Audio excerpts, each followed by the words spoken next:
TVK sisters and brothers வெற்றி தலைவர் தளபதி விஜய் அவர்கள் சொல்லியிருக்கக்கூடிய இந்த 3 இம்பார்ட்டன்ட் விஷயத்த மக்கள் கிட்ட நீங்க போய் பேசணும். முதல் இம்பார்ட்டன்ட் திங் நம்மளுடைய கோட்பாடு, பிறப்புக்கும் எல்லா உயிருக்கும். நம்ம 2வது விஷயம் மக்கள் கிட்ட கொண்டு போய் சேர்க்க வேண்டியது நம்மளுடைய குறிக்கோள், எல்லோருக்கும் எல்லாம்.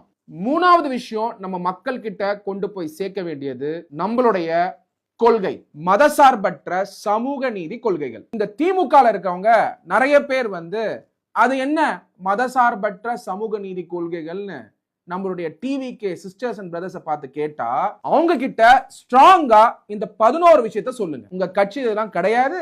அதுல முதல்ல ஜனநாயகம், சமதர்ம சமூக நீதி, 3வது சமத்துவம், 4வது மதசார்பின்மை, 5வது மாநில தன்னாட்சி, 6வது இரு மொழி கொள்கை, 7வது அரசியல் தலையீடு அற்ற அடிப்படை உரிமைகளை நிலைநாட்டும் நிர்வாகம், 8வது பகுத்தறிவு சிந்தனை மனப்பான்மை, 9வது தீண்டாமை ஒழிப்பு, 10வது இயற்கை வள பாதுகாப்பு, 11வது போதையில்லா தமிழகம். திமுக காரன் எவனாவது நம்ம கட்சியை பார்த்து கோட்பாடு இருக்கா, குறிக்கோள் இருக்கா, கொள்கை இருக்கா அப்படின்னு கேட்டா இதெல்லாம் சொல்லிட்டு டீடைல்டா ஸ்ட்ராங்கா உங்க கட்சியோட கோட்பாடு என்ன, குறிக்கோள் என்ன, கொள்கை என்ன அப்படின்னு கேளுங்க. வெற்றி தலைவர் தளபதி விஜய் அவர்களை 2026 சிஎம் ஆக்கிறதுக்கு வெற்றி சின்னமான விசிலுக்கு ஓட்டு போடுங்க.